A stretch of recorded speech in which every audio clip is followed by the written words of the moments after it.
Hello and welcome to The Game Changers. I'm Sue Anstis and this is the podcast where you'll meet the fearless women driving change in sport. From breaking records to breaking down barriers, these trailblazers are changing the status quo for women and girls everywhere. Each episode we'll dive into a powerful conversation that explores not just their incredible careers, but also the bigger issues shaping equality in sport and far beyond. A huge thank you to our partners at Sport England who support the Game Changers podcast through a National Lottery Award.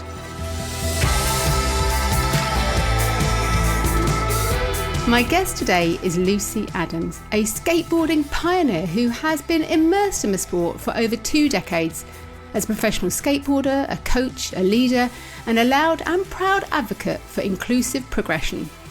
From winning national titles to launching her own boards and making documentaries, Lucy has carried her passion into every aspect of her work, whether that's founding Brighton's She Shredders to support girls getting into skateboarding, commentating for the BBC at the Olympic Games, or helping shape the future of the sport as progression project lead at Skateboard GB. Previously chair of Skateboard England and GB, Lucy now focuses on developing and supporting the next generation of British skateboarders, creating environments for progression whilst navigating tensions between what skateboarding was, what it is and what it could be. So Lucy, can you take us back to Crawley Skate Park in the late 90s when you swapped your roller boots for a skateboard? What was it about skateboarding at that time that just clicked for you? Oh, yeah, so I think it was the fact that it seemed magic. Just the very sort of practice of skateboarders being able to make this wooden plank with wheels go into the air. And I thought there must be something about it that sticks to their feet somehow. But no, like they were just making it do that. And I just thought, for me, I could already tell there was like this kind of cultural piece about it, this lifestyle. Like those that I were observing at the skate park were just bought into this whole community here, and this is how we dress a bit differently, and the music was playing quite often on like boom boxes and things, and I just thought, wow, this is so different to, I was a sporty child, but it was so different to what I'd experienced in different sports in the past. A bit rounders at school, very much, we're out on the field having fun, but it was what you expected, and then swimming up and down in the pool was just a bit monotonous for me. The fun times of that came when you went to the gala and you got on the coach and you were all excited going to a different leisure centre, but you're just going to a leisure centre in a different place. This skate park was like just so different. And I mean, combination of that culture piece, but just seeing the magic of skateboarding, wondering how hard that must be. How are they doing it? And were you just walking by? There was a skate park that was local to you? How did it come across your radar, as it were? Yes, it was. So the swimming pool and the club I swam for was Crawley Swimming Club, and they were around the side of the pool. They were building a park. So I'd seen a ramp before, just like a metal half pipe. I was aware that there was one in the town I lived, but this town was sort of the next one down, and they were actually building more to it than that, like a whole piece. And it was like this wooden structure for a few weeks and like just sort of skeleton of a form of a skate park. And then obviously they started to lay the plywood over it. And each week I was at the pool, like looking out the window, and it was all more like coming together. So then once I was able to go out there and watch some of those lads skateboarding, that's when I was like, oh, wow. Like, yeah. And you say those lads skateboarding, so it was a very male-dominated scene. What gave you the kind of confidence to enter that and to get started?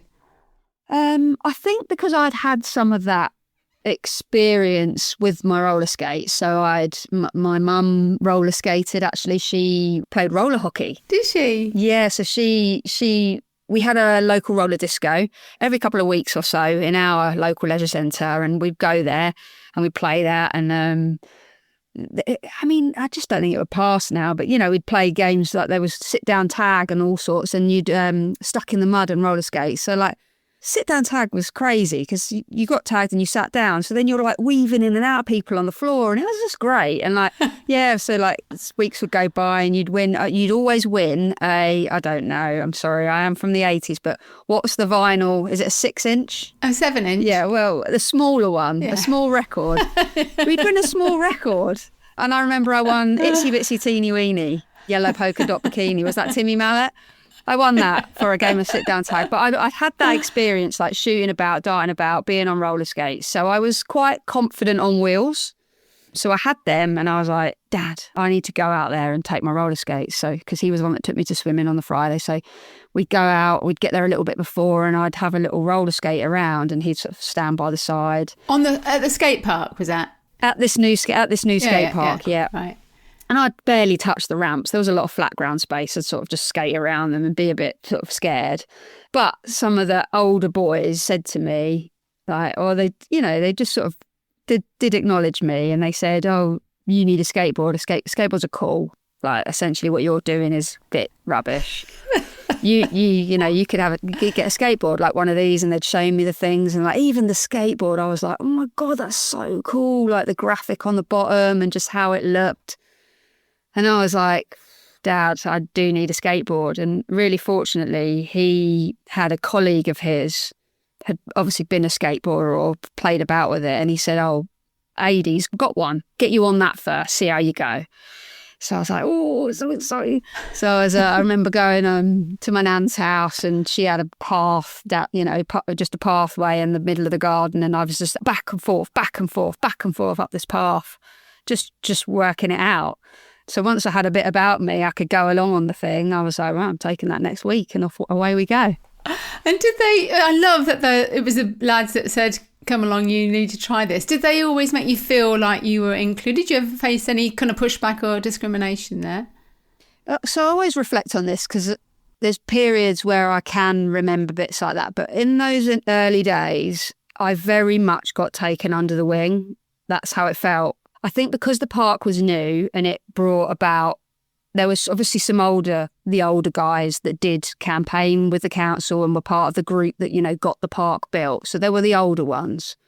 But there were new, younger people to skateboarding because of this park, because it was big for then. Back then in the 90s, we still were getting little half pipes built, little very small things, little token things. And this was quite large. And so it did bring out, and because it was of its situation behind a leisure centre, lots of people, you could see it. So I think that at the time, in the late 90s, rollerblading was going through quite a bit of a boom. So actually, quite a lot of the younger crew were on blades. But I wanted to be on a skateboard. I knew that it was harder. Like it was definitely the hardest one of the lot. But there were some BMXers, there were some rollerbladers, and there was the skateboarders. And I became more friends with the younger rollerblader crew. But everybody sort of tried a bit of everything. It was really nice. Like some days you'd get on someone else's bike and you'd have a go at that. And then, so yeah, I just sort of felt part of the group that was learning. And it felt quite good. And what was the gender balance like across the park, across the inline skating and the BMX and the... Oh, I was the only girl there. Oh, wow. Only girl there for years. I mean, girls would come to the site and that may have been friends with the boys or whatever, but generally they sat at the side and sort of get on it and try and maybe have a go. But I was the one that was there like day in, day out doing it.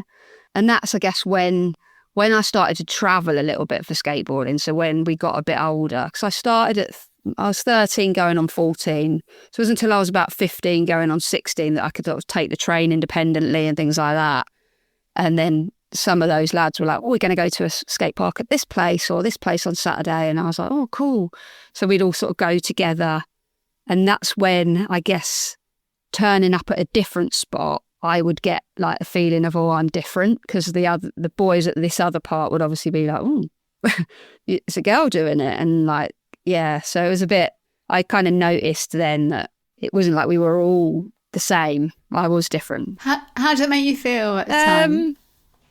I still didn't really mind it because I still felt quite protected and in a like group of my own. And actually, sometimes like I went to an all girls school. So I was completely like the only skateboarder there. And I felt, I guess it was a bit cool. Like, and that's what skateboarding was. It was cool. And it was a bit like a sort of a secret club. And like we had our own language. We had our own like music that we listened to. And we had our own stuff that we wore. You know, you got into the shoes that you needed for skateboarding, and you ran all these new brands that weren't just sort of Nike, Adidas, and like your trainers anymore. There was like this like skater footwear, and it was just like finding all of that stuff, all those different brands was really cool. And so like I wasn't too scared to sort of represent via that at school. I quite liked it. Like people were like, "Oh, what's your bag?" Oh, I was like, "Oh, that's a skateboard bag," you know. Like it was cool. So yeah, I was okay with it. But starting to move out and travel to those spots, that's when you'd hear about, oh, there's another girl somewhere. And somebody would be like, oh, did you know the girl at Burgess Hill? She skates too. And then I'd be like, well, I want to see her. I want to find her. So it was like, I did sort of start to pick up, like there are other girls that do this in and around sort of where I lived. And I wanted to find out who they were and where they were. I love that. Almost like knowing there's another little group or individuals out there. Was there a moment early on when you realised it? I love the way you talk about your passion for that culture, but you felt it could, be an important part of your life moving forward, or did that come a bit later? But when you're kind of 14, 15? So back then, we're sort of at the time, I guess internet's come about, but we're very much dial up. Things were slow. I think we were still on like Nokia with Snake, that sort of screen. So if you can imagine, like it was quite hard to connect the dots. Things were word of mouth, and finding people and going places was all done in the way we had to do it. You just went there, We'd have a day off school and we'd be arranging to go up to Northampton to go to a skate park. For me, that was like a 3-hour journey on a train. And we were just going to go there. We didn't check if the place was open, or that's where we're going to Radlands today. We're going there, and we just sort of did it. And I suppose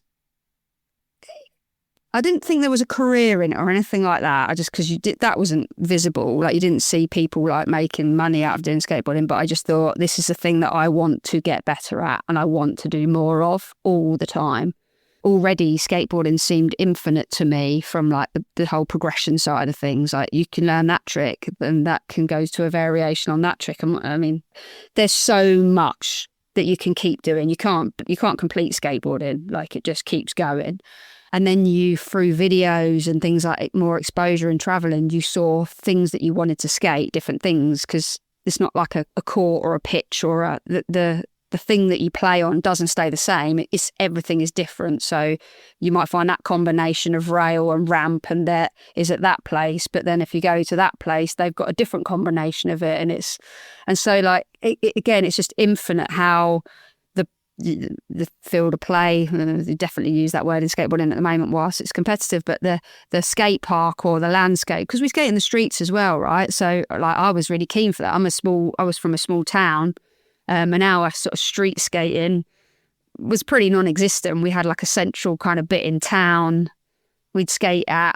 But, once Sunday trading laws all went the other way, that just became every Sunday you'd be there at those places and they were dead and, you could skate there all you liked. But then it got harder and harder to sort of skate in spots. We call them spots. It's a place where you skate on. But you'd see that in like America, and you'd see them in Australia, and through exposure, through videos or people telling you where these things were, and you'd be like, oh, I've got to go there. I've got to go there to skate that spot. And skate tourism is a massive thing. It's really sad in a way, isn't it? When you think about all those girls that have missed out on the chance to enjoy something from when you were first taking part. So my youngest, Tess, discovered skateboarding maybe a couple of years ago on holiday and got bored. Anyway, just been not to a massive extent, but has just loved it. And all of that whole the look and the feel of the boards and everything about it. But how sad that so many girls kind of missed out on that. But why is that? Was that the lads made it so that they didn't feel that they were welcome? Was it the fear of falling and getting hurt? Was it the culture? What do you think it was? Yeah, I do think that definitely back then, the generation that were getting into skateboarding were definitely a bit older than what they are now. So we were in our sort of teens. And so I do think that is a difficult time for girls where that whole sort of self-esteem piece and that sort of, having the confidence, like you say, to just go for it, knowing like falling is part of our journey. It's going to happen pretty much every session. You're going to take some sort of like wobble. But to just be out there and do that in front of potentially a lot of like your peers, but a big group of boys. Yeah. You've got to really be okay with that. And I think I might have just got into it just before that became quite a prominent, sort of that 13 to 14, but then year 9 and 10 is that bit where suddenly everything like, oh, the world must be watching me. And like, you know, you just feel self-conscious about everything. Like just back then, like walking into a skate shop was quite a daunting thing because it was generally like early 20 lads sort of working in there. It seemed like it's a special place that you sort of had to have a code to get into. And so the parks probably did feel a little bit like that as well, to a certain like extent. Whereas like now, I think that kids are getting into it a lot younger. And so they're already kind of getting that experience in the environment before that, maybe that change of like that identity piece starts to come in and has an impact for people. And also because kids are getting into it a bit younger nowadays, that generally means that a parent or somebody is with them at the place. So these parks are a much more family-oriented environment, whereas then it was teenagers and like, I guess, early 20s really. And there were much older people that did take part in skateboarding, but for the most part, it was dominated by that group. So teenage boys through to early 20-year-old like men. Yeah, this is hard. Yeah, it's really interesting though, isn't it, how you begin to shift that. I've heard you say that skateboarding is more than a sport, and you can hear that from the way that you talk about, I guess, whether it is the shoes and the music and all that. But how would you describe its role on your identity of who you are today and what skateboarding is to you? Yeah, the whole cultural capital that skateboarding kind of provides, like just everything about that, like there's all different, like the intergenerational piece, like we skate, you know, with people that are much younger than us to much older than us, all in the sort of same environment, and pass on the kind of info, like that peer-to-peer learning. That for me was a really important thing, and still is, in terms of like who I guess I meet and spend time with and who I kind of value within my life now. But like, yeah, also down to the material things, like the shoes, the clothes, like everything about that is sort of like how I've come to know myself and how I feel comfortable and confident. So then also, yeah, just travel, because travel is so important in terms of connection and skateboarding. Like I said, like you're chasing down to go to these far off places where there's different spots and parks to skate. But then also this sort of the skateboarding is this shared language of like, right, well, I can see you're doing it too. We're friends. We're instantly friends. And I know that other sports will have that, but like it's such a deep connection in skateboarding. Just, I remember being younger and walking down my local high street and seeing somebody in a pair of skate shoes with like ripped laces and a bit of scuffing, and you'd be like, you all right? You know, like there's an acknowledgement straight away, like you do what I do, and so we're cool. So yeah, I think I couldn't imagine. It's in everything. Like, you know, I can be driving, walking, whatever, down the road, or sitting on a train looking out the window and see something and go, oh, that looks good to skate. Like about everything, like architecture, everything, you know. And what's the gender balance like now across? And it's very broad across skateboarding. Is it still much of a boys' club, do you think, or has that shifted since those late 80s, early 90s? Oh, it's definitely shifted. We don't have sort of figures and stats are sort of bandied about everywhere, so I couldn't really put a number on it. But you can feel now, just by, you know, just if I went to a skate park on a Saturday, I wouldn't be surprised to see 2-3 other sort of girls, women sort of there taking part. And now, you know, there's so much more provision as well. So there's definitely like group sessions and stuff like that. And it's busy, you know. So if people are putting on like a women and girls or women non-binary marginalised gender session, like they're busy. You know, people are like, oh, that's a space for me, and taking part.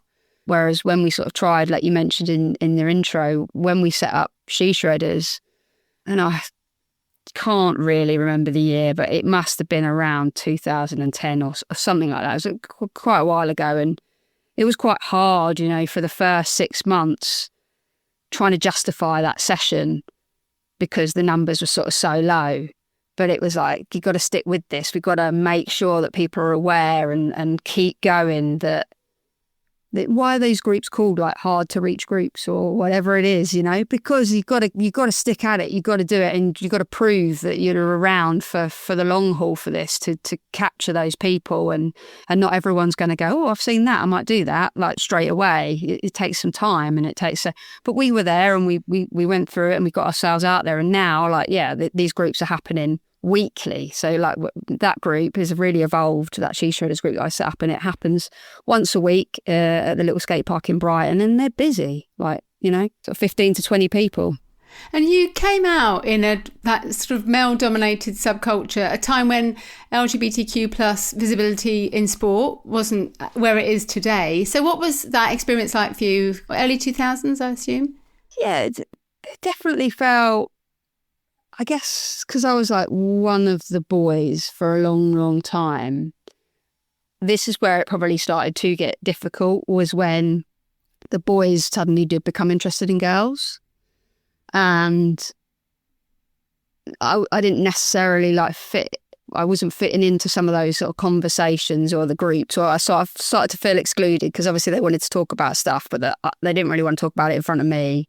And then, or if they did, I'd obviously be like, don't know if we say that or if we say it like that, or so I started to become a bit like, oh yeah, this is all sort of becoming a bit awkward. And then I think what happened was definitely some of the more famous women skateboarders, maybe the internet got better at this point, but you become aware that they were gay, and so it was already, I guess, some of the role models that I had, that was kind of cool to know that was like possible. And these women skateboarders weren't like sort of superhero famous people as much as like the best of the men skateboarders, but you'd start to hear about them more, and some companies were backing them. So yeah, so that was quite nice to know. And then as I just met more women and girls through skateboarding in this country, it seemed like there was quite a large percentage of people were queer,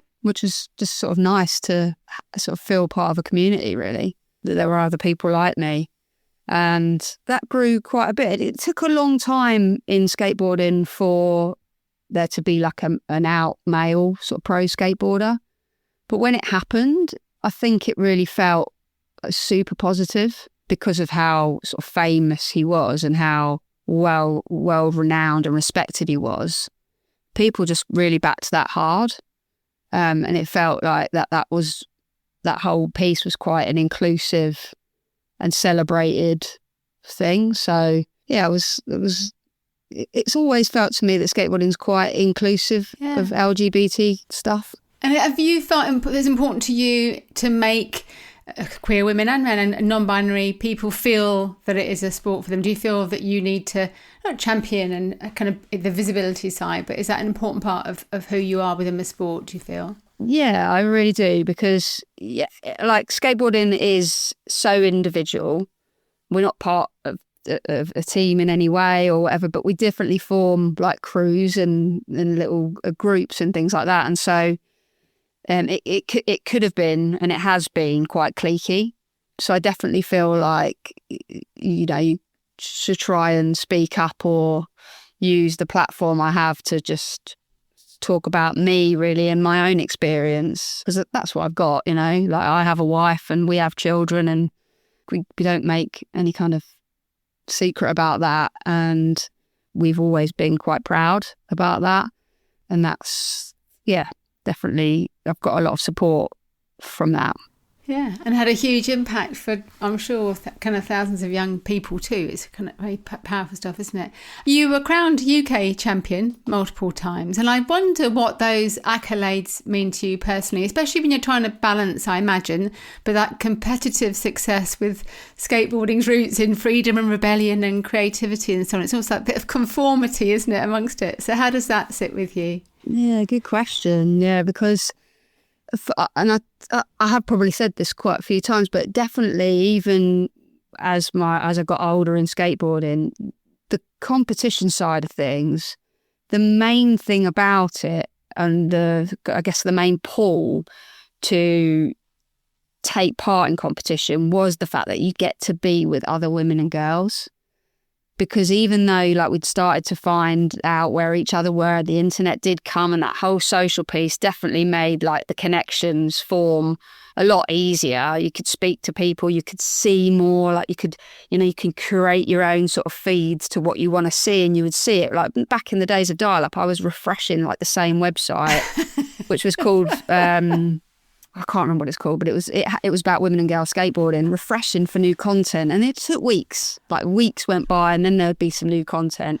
Competition, you got to be in a group, skate in a park together, bouncing off each other, like, oh, I can do this, and oh, she can do that. And like, oh, no, now she can do that. Like, I can do it too. And like sort of seeing it, because you skated with the lads, but like there was definite sort of, sometimes things fell out of your reach, like they could do them, but you're like, oh, I don't know, that's, it's a big rail or something about it. And I was like, wasn't necessarily as reckless. I was like, yeah, I wouldn't have ever called myself like a gnarly skateboarder. I didn't want to just like throw myself off of things. I wanted to like learn the intricacies of it, and I still do, like all the technical sort of side of it.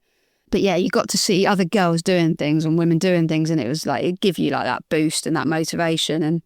But again, like I make no bones about it, I was competitive. I did like the fact that you've got a bit of time to put together some stuff and show people. And like, I don't care about being judged or whatever, and didn't necessarily always agree with the result or whatever, but like, you still got that time to put yourself out there.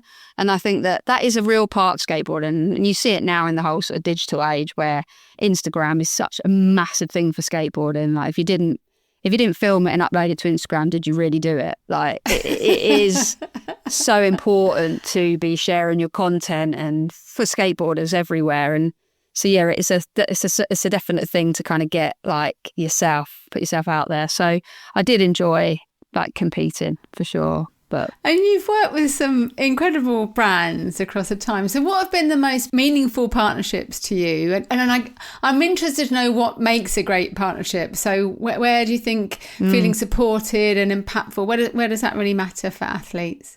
Yeah, and I think in skateboarding, so I will talk about some of my others, but I think in skateboarding, there's a real lack of kind of good support for skateboarders, knowing like how much skateboarders work and put their bodies on the line.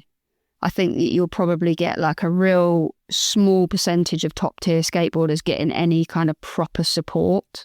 And for me, those sort of early days partnerships were very much based on recognition, I suppose, and then getting free product. And obviously, like as a young skateboarder, like that is super helpful. So this stuff doesn't come cheap. I mean, it's quite accessible. You can be going, or you certainly could, sort of in the days when I started, you could be going on a pretty top tier board for about 120 quid, and that will last you. It's a wooden board, you can snap it, but generally you can last on that for quite some time, like 6 months to a year. Yeah, so getting free gear, shoes, boards, the components, like it was good, and you would certainly got super grateful. But I guess as you develop in skateboarding, you start traveling more. Some of the partnerships I had started to support with a bit of a travel budget, which was not necessarily always able to sort of pay the lot, but you were getting a little bit of help here and there. And then I guess once you started to get on bigger brands, that became a little bit more sort of helpful in terms of, right, you've got somewhere to stay and a way to get there and some connections. In terms of probably the best support I had was from Vans, and it was good. Like it lasted quite some time, and I got a sort of small contribution by way of travel budget and some monthly money. But I think if you think about how much, like if you're a skateboarder and you get injured, and it's quite a serious injury, there's nothing by way of support for that, really. Like, I don't know many people that were getting anything to help them in terms of like rehab or treatment or costs like that. So you're just in there with the rest of us, like sort of NHS kind of waiting and hoping. And that's why I think so many skateboarders get back on the board and get back on the board too quickly. Like, I remember seeing like people that would just be skating in wrist supports and ankle supports all of the time and thinking like, yeah, you've had a bad wrist for 2 years now, haven't you? And it's like, yeah, because I never let it heal. Right. And so, yeah, we've all got sort of the bits that hurt on us all the time. And that's because we've never really had them treated properly or rehabbed in the way we have. So I think that there's a gap there in skateboarding that brands and any kind of sponsors of skateboarders should really start to look into and help in that respect, because it is bad. You can really sort of hurt yourself in this game. Both for men and for women, you feel there needs to be more sponsorship and support from the brands? Yeah, I think there's the way you kind of see it is in the industry, you've got like bigger sportswear brands sort of backing in skateboarding again now. And so they are generally, as I say, supporting a small percent of top tier riders. And that support is good. Like, you can imagine like any sort of thing where it's to do with a shoe brand that somebody might be getting a colorway of a shoe, or they might even be getting their own pro shoe. Then there's some serious money there and there's help. Like, you definitely see the people sort of supporting, putting out content of them in the gym and them sort of getting help when they've got some injury or talking about their well-being and things like that. But then there's like this sort of level below where there's a lot of talent, I guess, that are pushing that bit, but we're back to just sort of free product.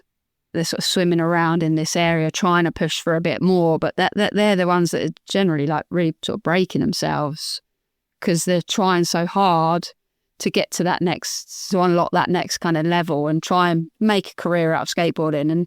And that's why I guess you get these different bits of skateboarding, like, so competition can be really good prize money in our competitions, like the X Games and the bigger ones, and even like our world governing body world skate. You can win some serious money, but it's quite as hard to do that. And then you got the other skateboarders that are trying to go down the kind of content producing like road to stand out, but trying to stand out in and amongst all of that Instagram and TikTok noise is also really, really very hard. So I think it's quite tricky right now. I guess I feel a bit lucky. Maybe it's just a bit of a segue into, but like with Skateboard GB, in terms of the sort of work that I'm doing to support some of those up and coming skateboarders in the realm of competition, we get to offer like the TAS support, so the Talented Athlete Scholarship Scheme, and like we're really noticing how that's helping those young skateboarders because they get to be aware of how to look after themselves. Where the sort of generational fluency piece in skateboarding, it is great, but it can also be a little bit problematic because you can get somebody going, oh, don't worry, like your ankle, you just rolled your ankle, put some ice on it, get back out there the next day or whatever. Like, yeah, hit heels, it'll just heal, and like some of that kind of folklore that gets passed down isn't so helpful. Like, it's actually like, why is it hard for you to press the buttons on your keyboard? Because your hands are mental, because they're broken, because you never ever checked them. But we're falling down all the time on like hands and wrists and arms, and that's one that I think skateboarding's crying out for, that more support for your kind of your body and your mind. So you were chair of Skateboard England and Skateboard GB. How did it feel to be, I guess you're a bit of an insider working with them, and also I imagine a bit of a disruptor within the governing body. So what was the setup like there for those organisations? So in 2015, we founded Skateboard England. There'd been a couple of sort of pushes in the past to have some kind of formal body to be recognised. But I think that mainly came in, and credit where it's due to those groups, because they definitely helped with a voice in terms of getting good or better skate park and facilities built at a time where councils were having some money and there was funding there to be building some better skate parks, or kind of our estate of skate parks in the UK were kind of getting a bit dilapidated from when they first got built, and they were built in steel and wood, and then the groups that were sort of trying to become something, maybe a governing body, maybe just trying to get a bit of a voice, I guess, within the kind of wider sort of sporting world. There's groups of skaters. Sorry, Lucy. Is this groups of skaters regionally? Groups of skateboarders. Yeah, nationally, trying to do something to say, right, look, if you're going to build skate parks, councils, you need to do it in a certain way. They need to be good. We need to start making better places out there. And so they did really good job with stuff like that. Even in terms of like coaching, I remember like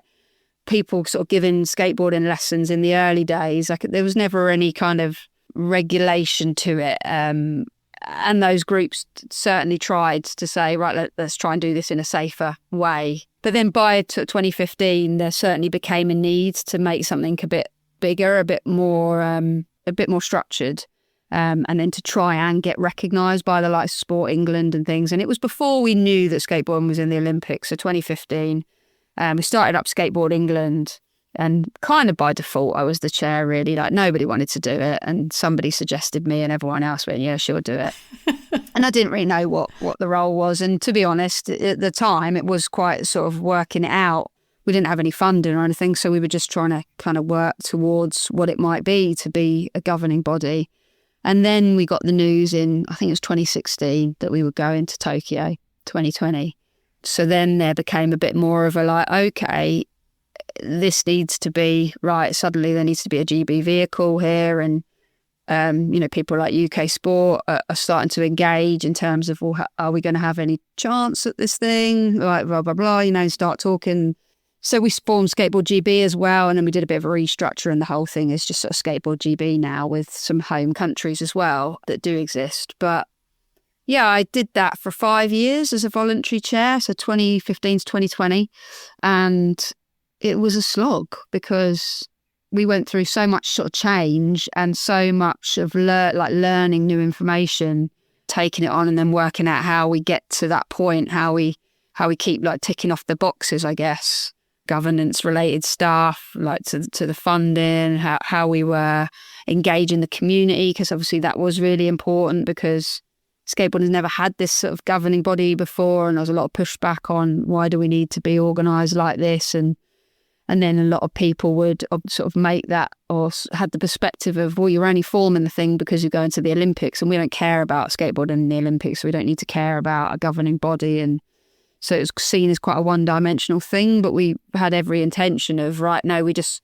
want to be a kind of a body or a vehicle that supports the growth of skateboarding in the right way. Not replaces the good stuff that's already out there, but like that adds value where it's needed. So again, like back to it's really easy to talk about it in terms of facility development, but you can imagine so you've got local authorities, most of the outdoor skate parks are obviously a local authority park. And so there's a tendering process that happens, and got the likes of play companies that are great at making swings and slides, but they'll have a catalogue now of prefab skate equipment. And a council is very, it could be take the easy option to go, oh, we've got a 150 grand budget. Oh, it's nice to see it in a catalogue. We'll have that ramp, that ramp, that ramp, that ramp, and that ramp. Go for it, put it there. And that'll serve like the purpose. But we don't want that. We want free-form, flowing concrete designs that we've been consulted on. And then there's the ownership of the design and the space and the maintenance and all sorts. So the body itself is like to do that, to sort of safeguard that sort of stuff. But the Olympics did come along, and yeah, it just kind of got more challenging. And I think every volunteer will probably tell you, but it has a shelf life, and you can only do it for so long, or so sort of passionately for so long. It was getting to the point where it was sort of breaking me in terms of trying to hold down a full-time job and be a skateboarder still, right? One that did it a lot. And yeah, so I couldn't really keep up with it, and it deserved to be someone that could put a bit more time in. But also, I wanted to have a job where I could say, like, my job is about skateboarding. So if this thing ever did get traction and we got funding, I was like, oh, I wanted to have a job. So yeah, so I stepped down and sort of took a bit of a break from it. But yeah, fortunately we did do all right and got some funding, and I got a role there now. So what's your role today? Is progression project lead? So what does that entail? What's your day-to-day? Yes, so we got funding from UK Sport as a progression sport. So in terms of like the big ones, the big governing bodies, it's like a world-class performance programme. They're looking for money to support athletes and the pathway in terms of like trying to get kind of to the medals.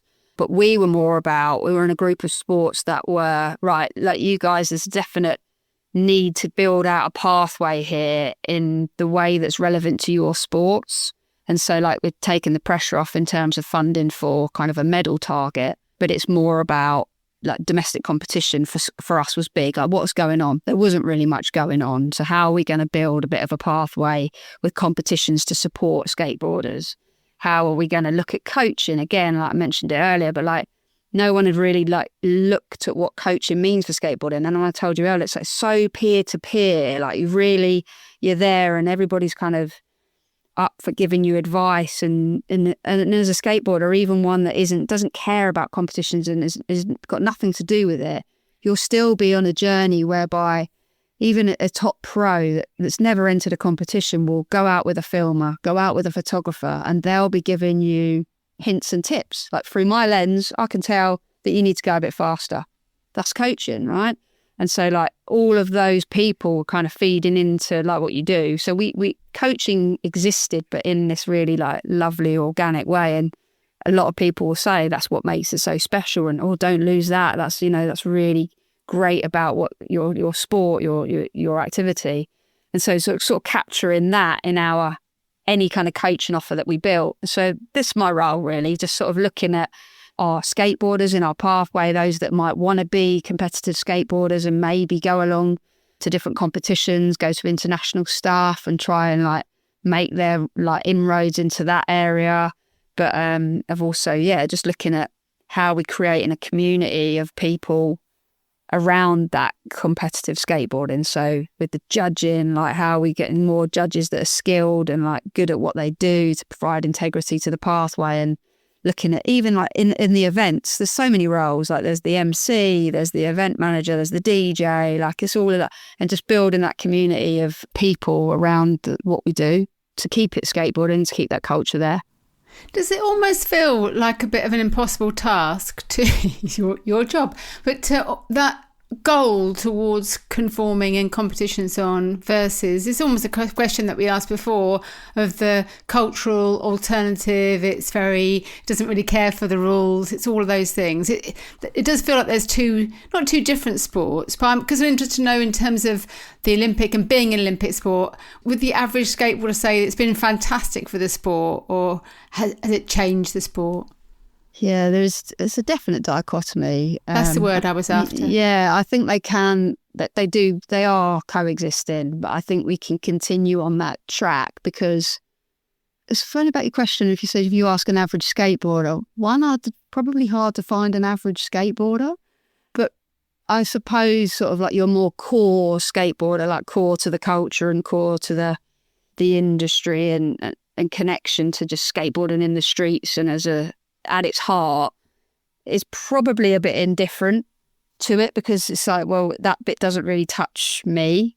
I think there's still like that feeling where I can still go out and just go along to the curbs or the whatever I want to skate and just do it, and it doesn't, neither thing really have to kind of touch each other. But I think that there's a definite move or shift towards, okay, with some of what skateboarding, like in more of the mainstream and the Olympics, has brought the sport in terms of funding to facilities, more like sort of longevity in certain careers, like in skateboarding itself, but in terms of like the coaching and the like people do earn a living off of being a skateboarding coach now, like having skate school, going into schools and delivering skateboarding. And like, I only know, like, if somebody had come into my school when I was 9 with skateboards, I'd have been into it on that day. Like, I would have been like, this is the thing for me. And it would have been 4 years earlier, like having that thing that I loved.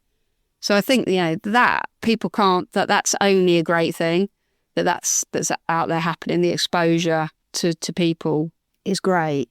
But it still can be tricky because, it's like wondering if we might go too far down a path of something that's not really skateboarding. And then is it two separate things, like competitive skateboarding and skateboarding? But at the moment, they kind of sort of coexisting enough. It gets a bit deep here if I keep talking about it though. No, it's interesting though. And interesting to know where it might be in 5-10 years. You haven't got a crystal ball, but knowing where it goes. And I guess that's part of your role in the work that you're doing now, is to sit across those two areas and to enable them both to thrive. Yeah, and it's like a push there, like sometimes, because it's certainly, I guess if you look at Olympic skateboarding, in both of those Olympic Games, the average age of the women's podium, I think, in Tokyo it was like 14. In Paris, it might have been a little bit older, but we're still talking about teenagers. And so you can't help but then think, where have there been pitfalls in other sports with this type of thing? Because like I'm seeing it happening within the pathway, like the kids we have are kids, they're children, and so how you support children that want to go on that journey and kind of keep a focus on the fact that they are children and they're in childhood, and that's a really unique kind of state of being. But then also, like, how are you going to kind of provide relevant competition opportunities, and how are you going to kind of give them that sort of experience, competition without pressure and all the stuff that is really there if you're going to go to an Olympic Games when you're a teenager? It's quite tricky. It's definitely getting me kind of worked up now and again. I've heard people talk about your work ethic. I think someone actually said you're too productive for the human race. But how do you find that balance between skating yourself and work and family and advocacy and all those things you're clearly juggling? Yeah, definitely in the last 2 years, my skateboarding for me has like took a back seat. How do you feel about that? Yeah, it's a struggle because it's an outlet, isn't it? Like, so obvious, like it's somewhere I go to do something that's like just focused on it. With skateboarding, you have to just be focused on it because you're gonna fall anyway, but you'll do more falls if you're not like keeping your eye on it. But yeah, and I just love kind of being out there and progressing. And I think when you don't go as much, you then just covering old ground off. Each session is like, right, can I keep my tricks rather than like gaining new ones? Can I just keep the ones I've got? I miss the progression in the skateboarding when I'm doing it at the moment. So it's definitely, I find, working within skateboarding, it's every day and it's all day, and I do love it and it keeps me excited, but then I do miss the actual doing of it. But as you said, sort of having children, that's been big for me in these last 4 years, and the sort of second one coming along definitely made it. Like, I almost thought with the first one, he was getting to an age where I was like, we could go to the skate park now and like spend time there together, like, and be there and so sort of stopped that happening right now. But yeah, I've just got to carve out a bit more time. It's easier said than done. And what do you think you'll do in the future? How long do you think you'll skateboard for? Well, the beauty of skateboarding is that we don't have people like announcing retirements. You don't do that. I'm a skateboarder, so I hope I sort of see my kids getting a bit bigger, and then like I'll be really back to it, because hopefully they'll enjoy it. Whatever, they might not skateboard, but they might still enjoy the community and the environment of the skate park. And so yeah, I see myself back there getting all my tricks back and just getting better again, hopefully. Fantastic. And just finally, if you could share a message with a girl or a young woman or a woman picking up a skateboard for the first time today, what might that be? I think everybody was a beginner once, so you are going to be apprehensive, but everybody was in that position. So don't forget that, because everybody had that, and everybody still gets it. Every time I skate, I'll get a kind of, like a little adrenaline rush of like, oh my God, like I nearly went there, or you're going to get them. But I think for me, and if like you're interested in skateboarding and something's like kind of tickled that desire, like when you do make the tricks, it feels so good. And when you are rolling away from something that you thought you were never going to make, like it's a great feeling, and it keeps you coming back for more.